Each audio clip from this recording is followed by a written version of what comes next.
Links gaan we het vandaag hebben over de uitslag van de Hongaarse verkiezingen gisteravond. Een heel erg belangrijk moment voor Hongarije, voor Europa.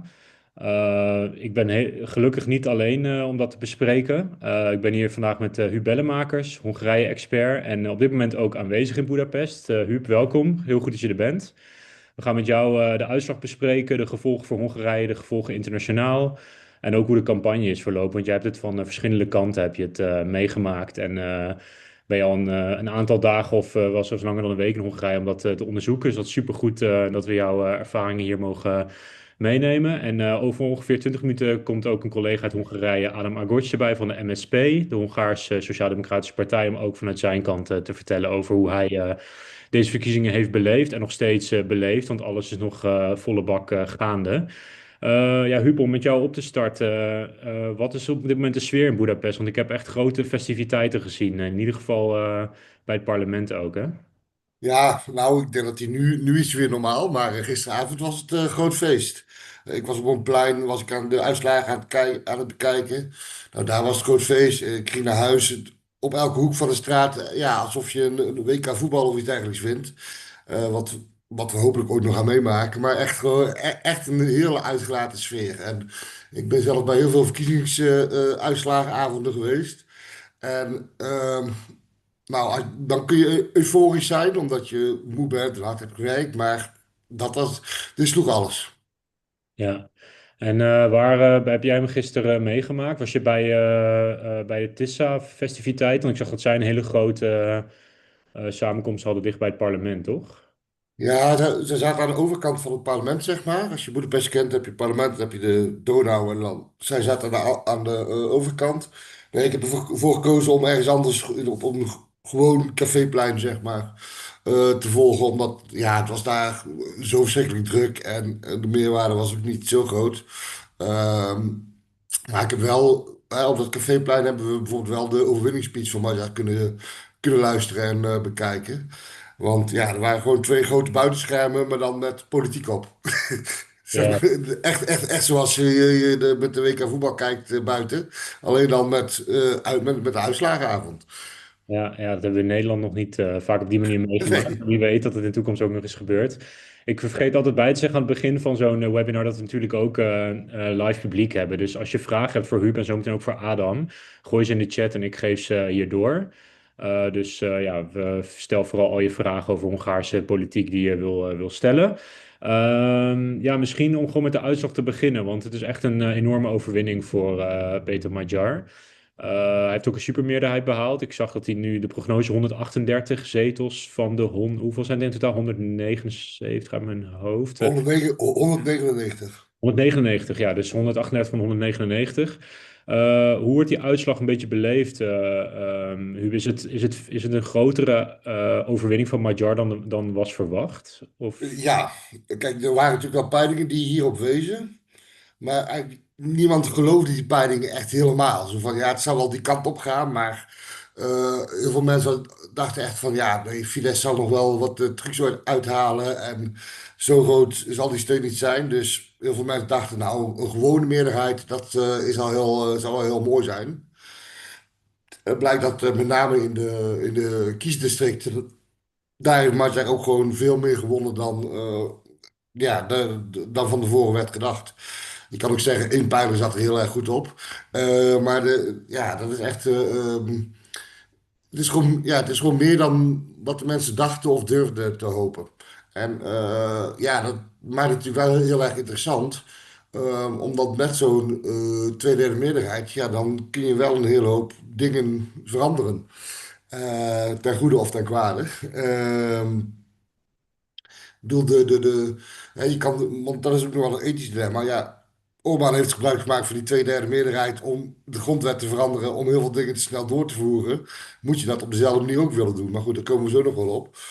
Maar die uitslag, ja, dat het zoveel is, ja, daar zijn mensen echt een flabbergasted over van, huh?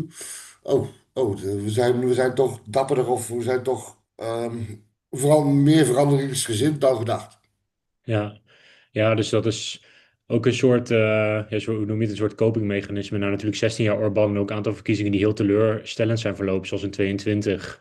met de Verenigde Oppositie. En nu dan toch een enorme overwinning voor de oppositie, wat dus inderdaad veel mensen niet hadden verwacht. En we komen zo meteen inderdaad zeker nog verder op ja, wat de gevolgen van deze Ja. overwinning voor Hongarije zijn voor Magyar. En het interessante is natuurlijk ook dat Orbán had natuurlijk het kiessysteem zo ingericht dat het in principe voordelig was voor hem. Maar op een gegeven moment wordt ehm, werd het systeem wel zo dat het op een gegeven moment, als je maar genoeg verliest, dan wordt het gunstig voor de winnaar. Dus Ja. in dit geval voor Magyars. Ja, dat is een schoonheid van de ironie in die zin. Dat natuurlijk, Ja, hij heeft zoveel gegerrymanderd en de kiesdistricten zo gemaakt. Maar als je nou zo'n grote meerderheid hebt, dan is ook dat meerderheidsstelsel zorgt juist voor dat je juist veel grotere overwinning haalt. Zoals we nu inderdaad ja, ook. precies. Want Magyar heeft ongeveer 53% van de stemmen gehaald, zag ik. En Fidesz zat ongeveer op 38 procent. Ja, en dan Ja, heb je nog een paar zetels voor de echte fascisten. ja, ja, dat is die ons thuisland. Ja, Mihazank, dat is echt een extreemrechtse partij. Kun je zeggen, Orbán, ja, maar Mihazank is echt, zeg maar, FVD-achtig. Dus, en maar dan ook nog met uitgesproken anti-Joodse en anti-Roma standpunten. Ja. Ja, dat is voor zometeen ook nog wel interessant, omdat het parlement blijft en is natuurlijk nog steeds enorm rechts, ondanks de overwinning van Magyar. Dus we zullen daar zo meteen ook met Adam nog even verder over spreken. Wat ik je eerst wilde vragen is nog over de campagne. Hoe heb je die laatste week in Hongarije beleefd? En wat is jou opgevallen? Was de campagne ook zo enorm ja, smerig en polariserend als werd geschetst, ook in heel veel media internationaal? Ja, ja, en het is natuurlijk van meerdere kanten, maar met name vanuit Fidesz kant. Want zij hadden niet echt een verhaal voor Hongarije. Dus ze hebben het de hele tijd gehad over, Fidesz heeft het vanaf het begin af aan gehad over wij moeten onze eigen koers blijven varen. We luisteren niet naar Brussel en we luisteren niet naar Oekraïne. Dus alle verkiezingsadvies gingen over naar Zelensky en Magyar en Ursula von der Leyen. En Weber, dat is de voorzitter van de Europese Ja, volgens mij. Ja. Christen-Democraten, die ook hier totaal onbekend is, maar dat was dan ook een evil mastermind. En daar had Fidesz het de hele tijd over. Maar ze zijn nooit met een plan gekomen voor wat ze nou met Hongarije willen eigenlijk. Behalve dan goedkope benzine houden en geen, hoe heet het, geen genders. Dat was ongeveer hun plan voor Hongarije. En wat je de afgelopen weken vooral zag, was dat er heel veel, op allerlei manieren werden mensen gelinkt aan Brussel of Oekraïne en aan geheime agenten. Dus een onderzoeksjournalist die werd van beticht dat hij voor buitenlandse inlichtingendiensten werkte. Ehm, eh, er was hoe heet het, een medewerker van Tisza die zouden voor buitenlandse inlichtingendiensten werken. En je zag dat dat allemaal niet aansloeg. Sterker nog, het werkt uiteindelijk tegen Fidesz. Dus ze probeerden dat heel erg. Maar bijvoorbeeld, er waren medewerkers van Tisza die zouden zijn, die werden beticht van samenwerken met de Oekraïners. Toen is er een agent van de Hongaarse Veiligheidsdienst is naar buiten gekomen en die heeft gezegd, allemaal leuk en aardig, maar dit gaat echt veel te ver en dit slaat nergens op. Dus dat is natuurlijk best wel dapper van hem. En juist omdat hij naar buiten trad en zei van ja, maar dit is zo'n rare politieke beïnvloeding, ehm, ja, heeft het dus uiteindelijk tegen de regering gewerkt. Omdat mensen ook wel zagen van ja, dit is hoe Fidesz het probeert te doen. En natuurlijk van de andere kant ook wel, hè. Dus er kwamen opeens allerlei berichten van dat Sijaard door de minister van Buitenlandse Zaken, dat hij met Rusland samenwerkte. Nou, dat klopt ook, want dat deed hij ook gewoon. Hij belde gewoon meteen na een vergadering van de Europese Raad met de minister van Buitenlandse Zaken van Rusland. Ja, met Lavrov. Ja. Maar zo werd het ook al zwart gemaakt. Maar het was vooral vanuit Fidesz iedereen proberen zwart te maken. En dan met name ook koppelen aan buitenlandse mogelijkheden. En daarnaast had je ook nog steeds een stroom om Peter Magyar zwart te maken. Dus met allemaal rare verhalen over dat hij zijn hond in de magnetron had gestopt. En zijn vrouw had geslagen en dat soort dingen. Alleen daar. moet ik zeggen, die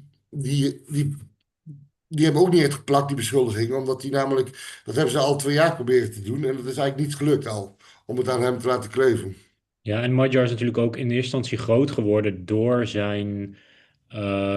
door ook het schandaal rondom zijn ex-vrouw, niet waar? Rondom Vark. En Ja, dat dus ook zijn, juist zijn, zijn identiteit op een bepaalde manier bepaalt, dat hij daarmee ook juist. ja, nou, het is eigenlijk zo. Er kwam er was er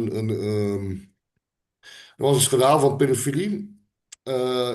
Onder andere in de gereformeerde kerken in Hongarije. Daar heeft op een gegeven moment heeft de president en de minister van Justitie eh, hebben mensen die daaromheen gratie geschonken. Ja, om partijpolitieke redenen. De minister van Justitie, dat was de vrouw van Peter Magyar. Net daarvoor waren ze gescheiden. En toen zij moest aftreden en dat schandaal daaromheen. Toen heeft Magyar besloten, ik ga nou in de openbaarheid en ik ga nou dingen roepen. En dat werd al heel snel een succes. En eigenlijk vanuit daar is hij gaan bedenken, oh wacht, ik ga gewoon proberen Orbán omver te werpen. Dus dat heeft zeker heeft heel nauw met elkaar te maken. En het is ook interessant van, er zijn ook Hongaren die zeggen, ja, maar Magyar kan het juist, die is juist de goede man om de corruptie aan te pakken in Hongarije, omdat hij uit Fidesz komt. Want zijn vrouw was minister, hij heeft zelf baantjes gehad binnen het Fidesz-systeem. Zo van, ja, hij weet in ieder geval hoe het werkt en dus kan hij het ook aan gaan pakken.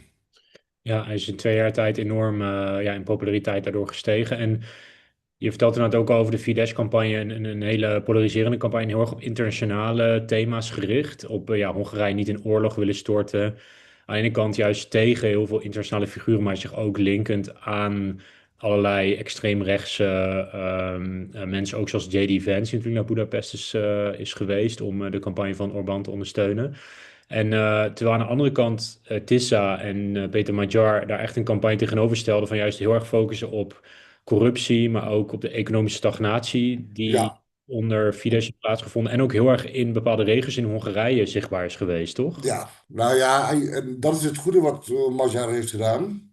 Ehm, Hij heeft, kijk, als je kijkt naar 2022, toen had je zeg maar alle gezamenlijke, alle oppositiepartijen hebben toen samen een lijst gemaakt, zeg maar. Maar toen hadden ze het heel veel over de rechtsstaat en dat soort dingen. Nou, dat is dat zijn natuurlijk best wel abstracte thema's. Wat Marja heel goed heeft gedaan, is gewoon heel concreet maken. Gewoon concrete problemen aanwijzen. Dus inderdaad corruptie enerzijds, maar ook gewoon de staat van publieke zaken. Dus ziekenhuizen zonder wc-papier en zonder zeep. Kinderdagverblijven waar kinderen op de grond moeten slapen. Ehm, de staat van het onderwijs, de staat van het openbaar vervoer. Gewoon dingen waar mensen iedere dag tegenaan lopen. En dat heeft hij heel erg knap gedaan, omdat hij namelijk niet. Dus dan hoef je het ook niet te hebben over hele ingewikkelde zaken, maar gewoon dingen die je ofwel zelf meemaakt, ofwel jouw buren of jouw moeder meemaken.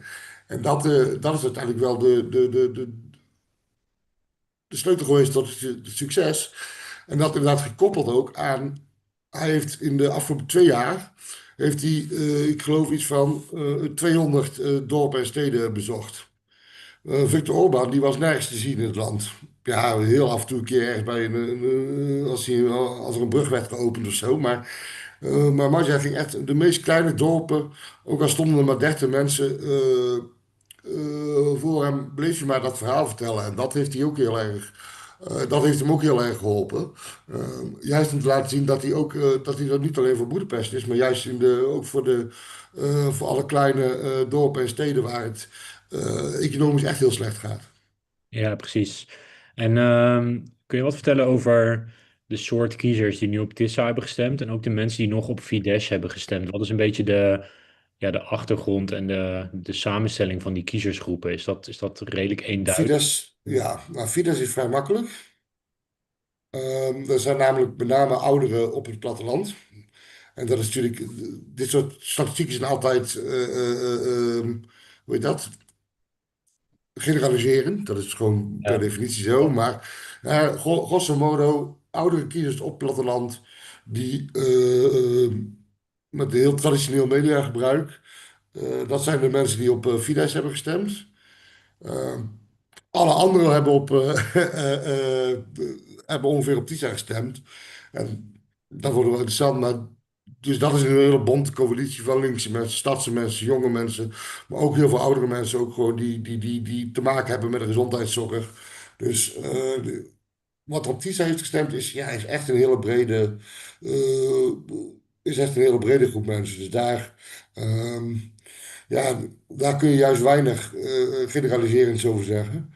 Ja, Ehm, precies. ja, Misschien kan je erover zeggen dat daar in die groep zitten mensen die echt voor Magyar hebben gestemd, maar dat er ook mensen zijn die voornamelijk tegen Orbán hebben gestemd. ik denk Dat andersom. Ik denk dat veruit de meeste mensen hebben tegen Orbán gestemd.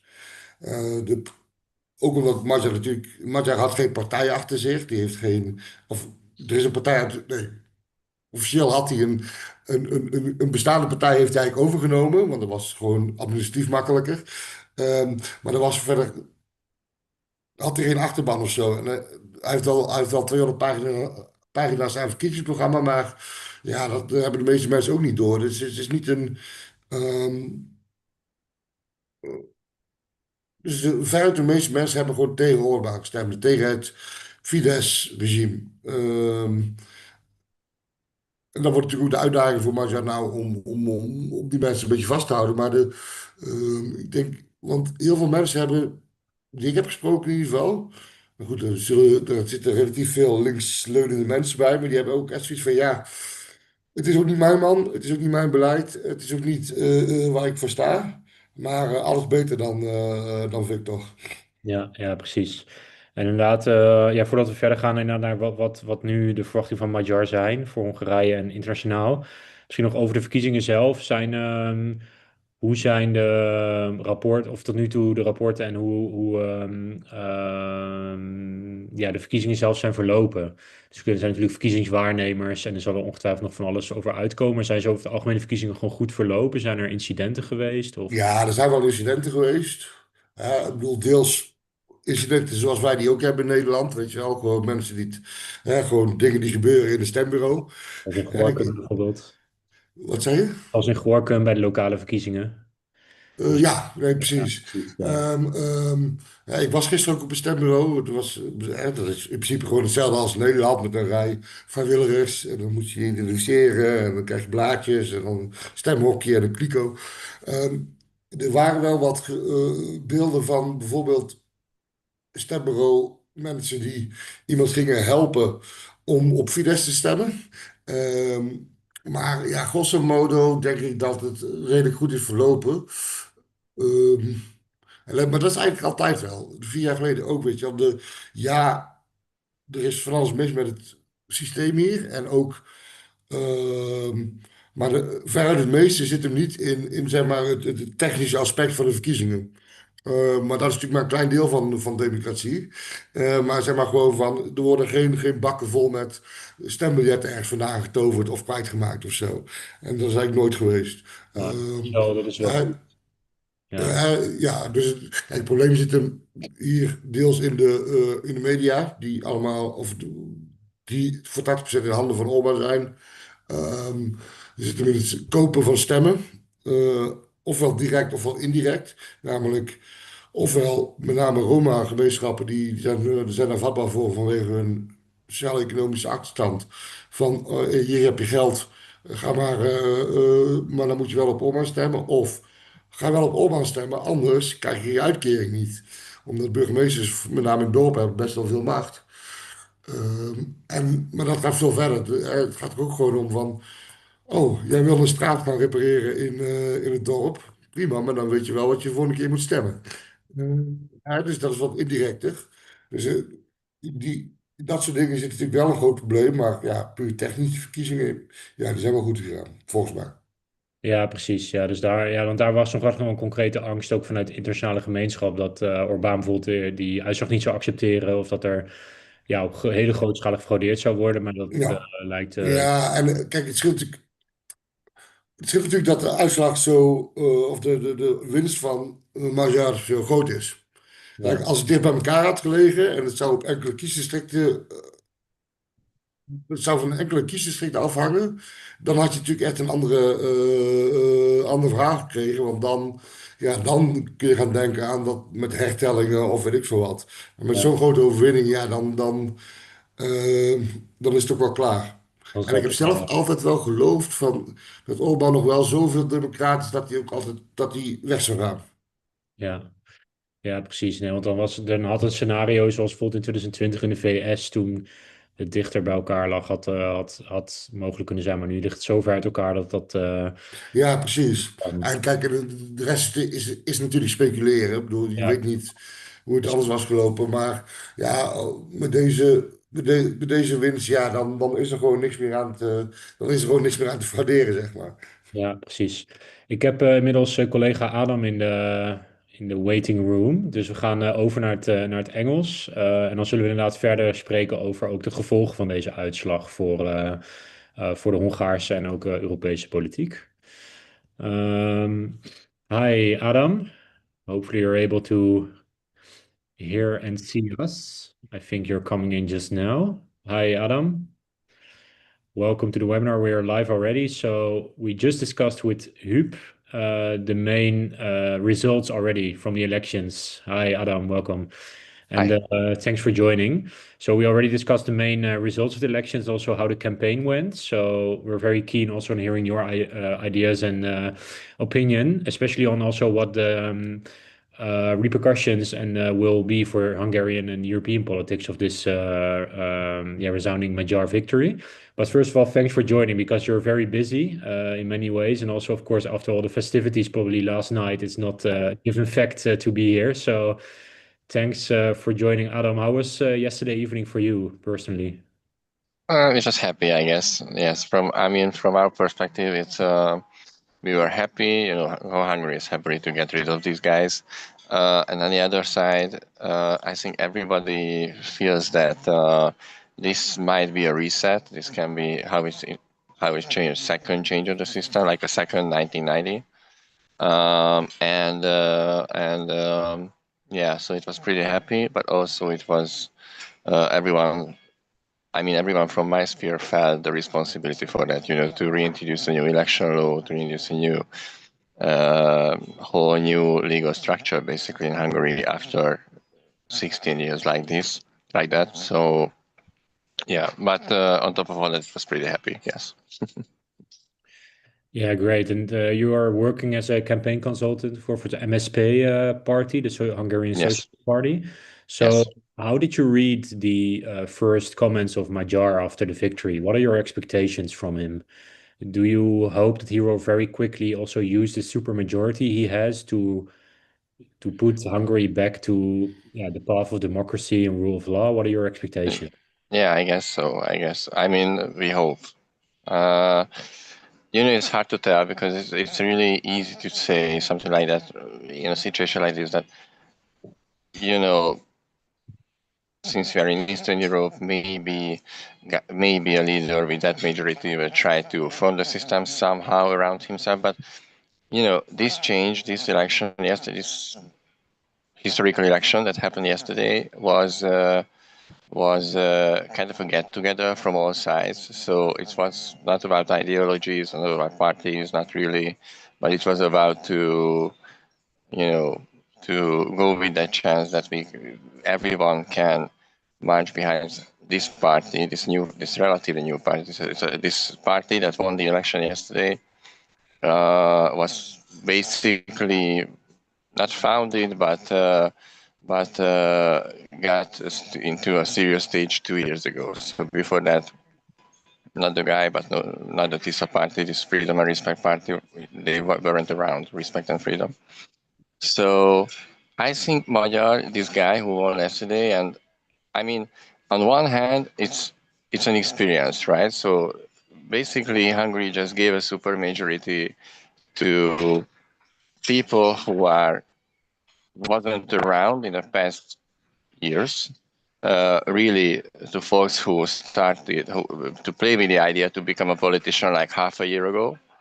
So yes. On one hand, it can be risky, but on the other hand, I think these guys and Magyar also are more of idealists than the politicians before or the parties that are around for a long time. So I think we have reason to believe that they will, on one hand, try to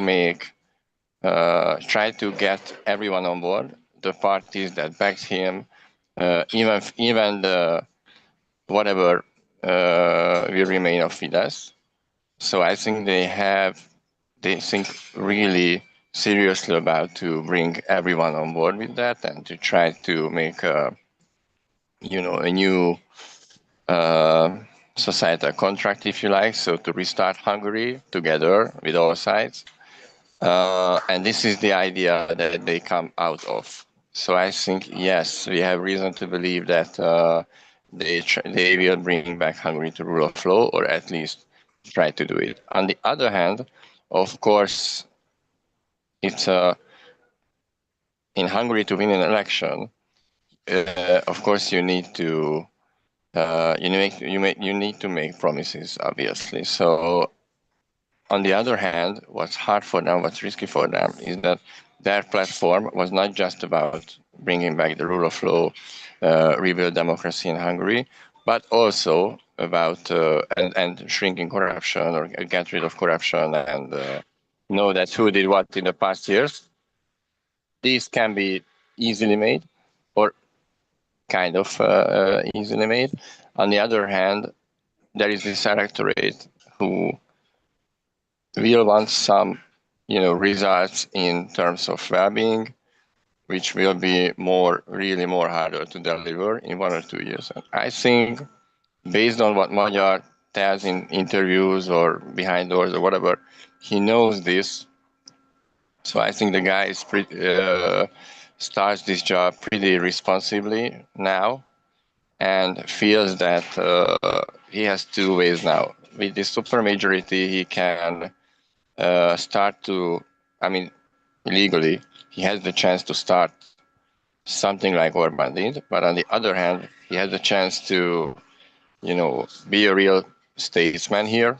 And I think now we are like 1 day after the election, but I think now this Tisza party and the leader of Tisza party thinks really seriously about that. They want to bring everyone on board and reintroduction rule of law in Hungary. Yes. Thanks. Now, and yeah. 2 things. I think it's really good for Hungary to have new politicians, because if you think about it, Orbán has been in politics since 1989.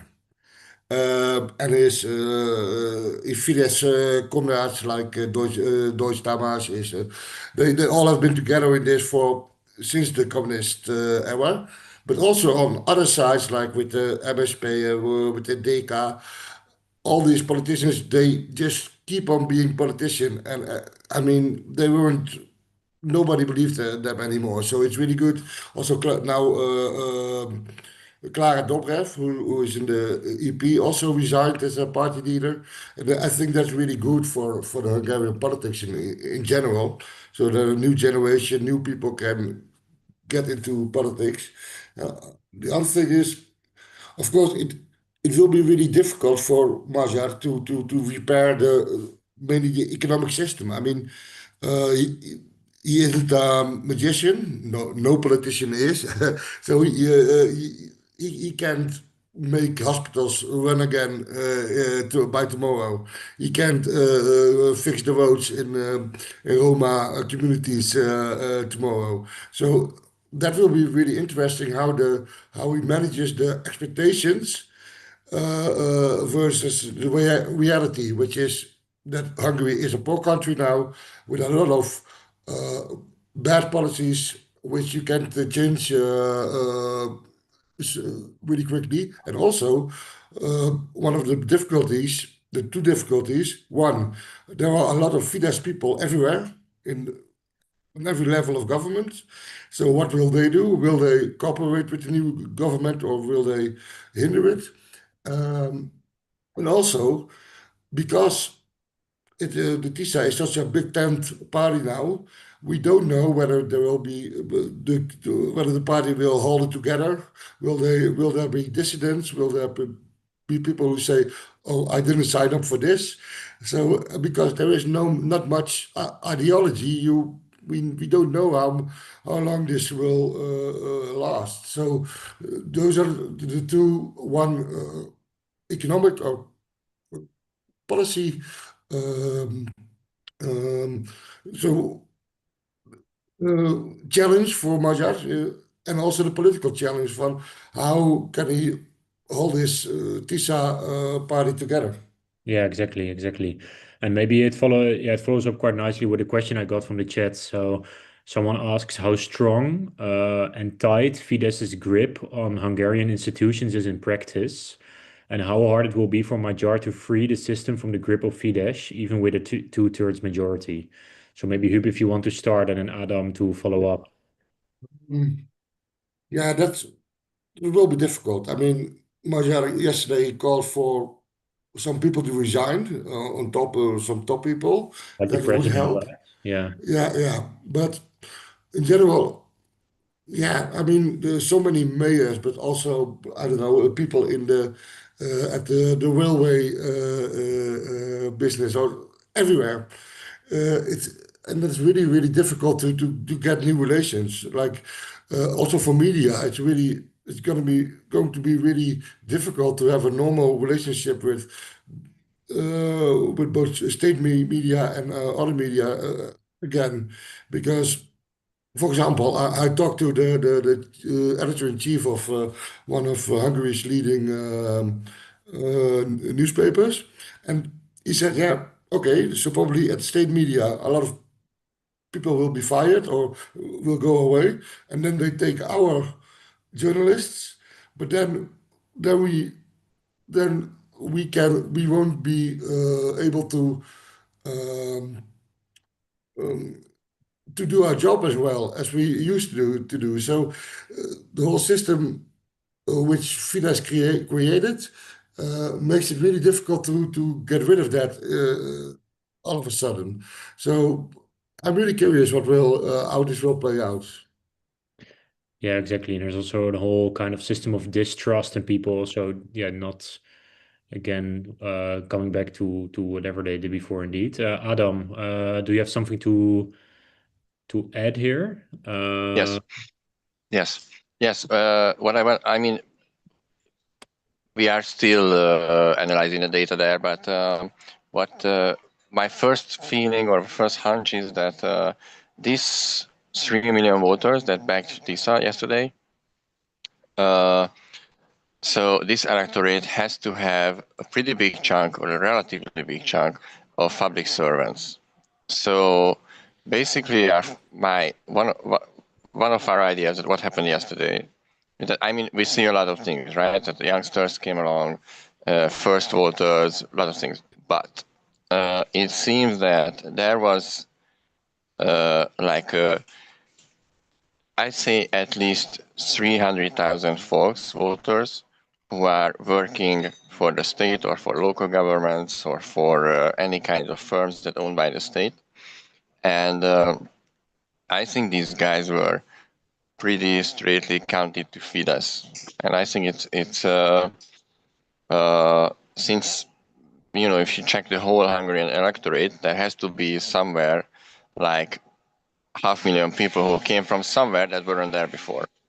And I think that might be a big difference, that people who are working maybe not in ministries, but in firms, in local branches of ministries, whatever, a lot of them who are traditionally voting for the government, whoever they are working for, basically. Since in Hungary it's much more perceived that the leader of the government is your boss. It's not that institution-based thinking. It's much more, you name it.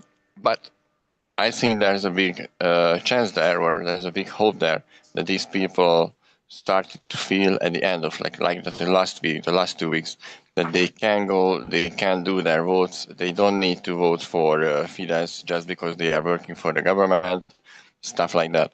Before that, I mean, in these institutions like National Treasury and places like that, they have people to check Facebook messages of the employees, right? To what they are writing, what they are posting, what they are commenting.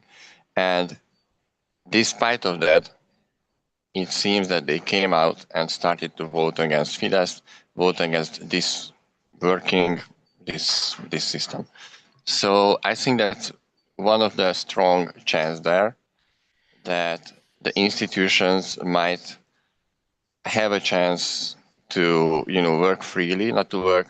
And I think on the other hand, Magyar started to talk about governing not like if government was his own or run by him or own or that's run by his ideas, whatever, but as independent institutions that should work for every government. And now he will be the first one who works like that, who lets institutions do their job, don't want to put so much political pressure there, stuff like that. So on one hand, you are right that Fidesz is really have a strong grip on these institutions, more on the leaders, whatever. It's really hard to make them step down.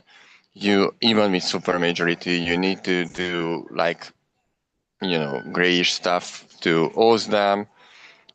But on the other hand, I think, or I believe much more, that many of these guys started to just shift, and not to shift to Tisza, not to shift to the other side or whatever, but to shift out and to be independent, or when you are working, then working independently in a public institution. So I think that's a good start for that.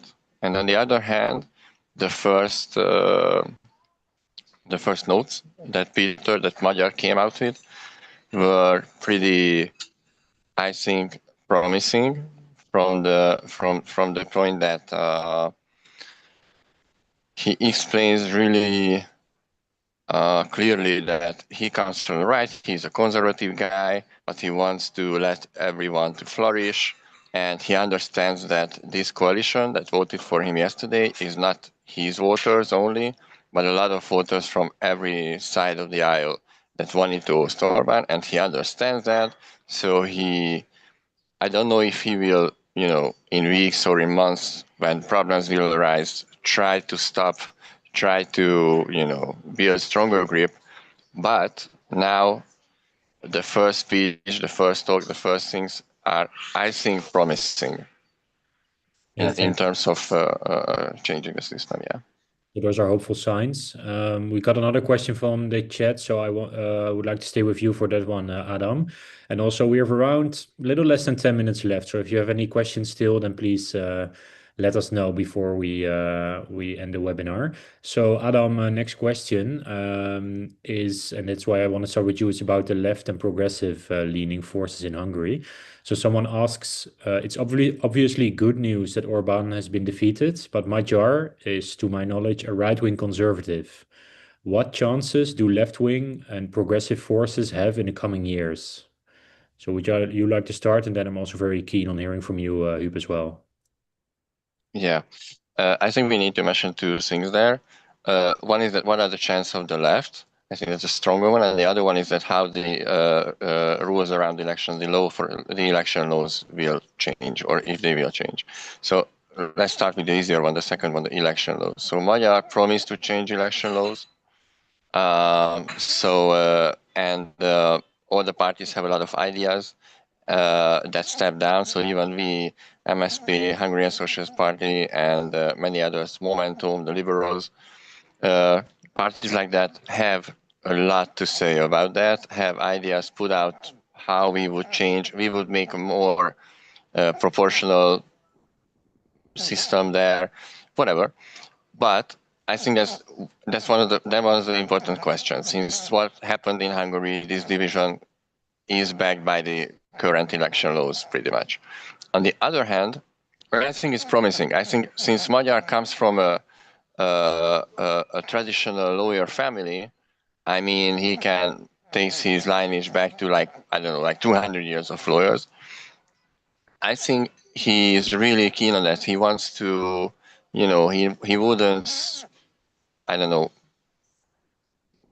like betray that heritage to stay there for 1 or 2 rounds more. He wants to be a statesman. He wants to be the guy who re-establishes a working democracy in Hungary. So I think on one hand, that's why it's promising, and we even talked about it. I mean, in our campaigns, in whatever. So I think election laws will change. That's one. On the other hand, if you try to go to the more cynical view from political point of view, I think the Tisza party, Magyar, is also knows that this was a one-time election like that, so it's better for them to change the law to a more proportional one. So I think that's one. The other thing is, and I think that's more important and more, I mean, in this new environment where the left parties are not attacked from moment to moment by, by Fidesz media, by whoever, I think now is the time to face the fact that in the past, 10 years, or let's start from 2014 at least, we didn't really do anything else but to attack each other. So the left was divided to 2, 3, 4, you name it, chunks, pieces, parties, even 5 sometimes, and we tried to, fight with each other in a system where, in a majority-based system. So I think the left has a chance now to regroup, to understand what went wrong, to work in a more better environment. And I think those people will have a chance to build something meaningful who weren't a big part of that on one hand, and on the other hand, who has the bravery and honesty to talk about this. And I think there are people like that around.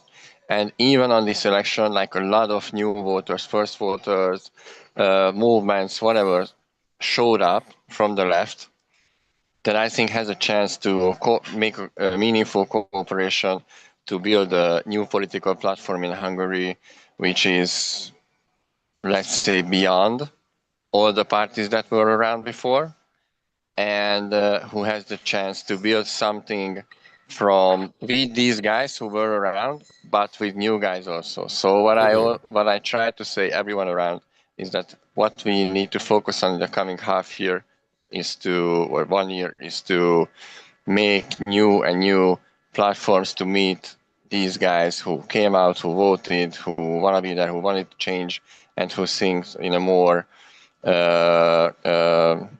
social and more solid,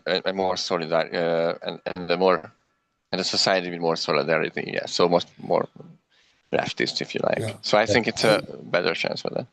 Thanks. I think, you think you spoke also with many left-leaning people? Yeah, I talked with a lot of people, and most people, they really saw this election, okay, we have to go through this Magyar guy, and then after we can start again, and we can have this Magyar is the only chance to have a normal democracy again, and then it's up to us to do something with it. Because now all the left-leaning parties in Hungary are now dead, really. I mean, the MSP is dead. The DK is dead, and they should be, because don't forget, before 2010, they really messed up. And the last 16 years, they also messed up. Both electorally and infighting, but also no ideas, no new people, no normal people, no platform, no ideology. So there was a big challenge for the left in Hungary, but also a lot of difficulties, because you really have to start all over again, and they really. I didn't agree with Adam there. I mean, the old people should be left out. Don't use them. Don't use the old parties. They all should just quit and make really a new party. And even, I think, the best for Hungary would be if there would be, I don't know, more a liberal party like D66 in the Netherlands, and more a really left-leaning party. I mean, that would be healthy. That would be a healthy democratic situation. So now there is the opportunity because now you don't have to fight against Orban anymore, but they really have to not rebuild but build a new thing, and that will be really interesting. Yeah, thanks, Huub. And then, so yeah, just to summarize this, it's a combination of the voting system opening up with new laws that it's possible to have more political pluralism, but also definitely new young faces in the left movement, new No, not That's not right. even young, yeah, but I mean other faces. other faces. Yeah, yeah. Yeah, Exactly. but the pluralism phase, the electoral part is pretty important, I guess. Since if the system changes as it is now, the majority type will introduce the same situation like in 4 years or whatever. So I think it's pretty important to change like that. I think it's much more. It has much more importance than the situation in Hungary. So I say that theoretically, I say a country with more proportional based election system works better, since you have to make a lot of cooperation among politicians and not have this majority type stuff in place, Yeah, since and it will then introduce the same and then situation again and again. yeah, and then you could. A lot of people said to me like, okay, I want to be able to disagree normally with each other, like in Right, politics. I right, mean, right, we can discuss about taxes or about I want to invest more in this or in that, or maybe you want more refugees or less, but. The main thing is that people want to be, yeah, have a normal politics and to get away right. from the two really a two-party Fidesz or not system. Yeah, Yeah, yeah, and have elections that are, not like historical, and this is that or live question, or Yeah, your whole I mean, country is about, it's just an election, right? And in four yeah. years we have another one, and that's it, and So go like that. Yeah, that's pretty much. yeah. I mean, it's really healthy to have elections where only people like us are really are really Right. invested in, and normal people should just do normal things instead of Completely agree. Yeah, being yeah. being so much politically involved. Yeah. yeah. Yeah, it's always the thing, right? Every election is like the most important election ever. So maybe the I mean, hope. every politician, I mean, Jesse Klaver from the Netherlands, I've heard him say the most important election like at least six times. So that's, yeah, but it shouldn't be. Yeah, so that's the hope for Hungary in the sense that the elections will become a little less kind of a test of time and more just about normal politics in the coming few. Yeah, and I mean, Well, I want to disagree with you because you don't tax the rich enough, and I don't want to disagree with you because you fuck up democracy. Yeah, yeah. So we're out of time actually. So there's much more still to be said about the role of Hungary vis-a-vis European Union, vis-a-vis Ukraine. It might be better to just follow this up. So let's just stay in touch in the upcoming months. And if there are many developments, which there will definitely be, then let's just keep in touch and maybe organize such an update moment again. Is there maybe something to close off, something you still want to share, Huub or Adam, that you want to still tell the audience about your I think it's so Orban is gone, and now it's also a duty for Democrats all around Europe and in Hungary to don't forget about Hungary. So uh, still be critical about Magyar, still be critical about what is going to happen. Of course, also help Hungary, but also be a good friend, and that means be critical and don't think, okay, Orban is gone, we don't have to be here anymore, journalists won't come anymore, and we'll see you again in 8 years. I think that's really important for the European left, for the European, for all European Democrats. yeah, very clear. So no, the king is gone, long live the king kind of vibes. No, no, please not, no. Yeah, Adam.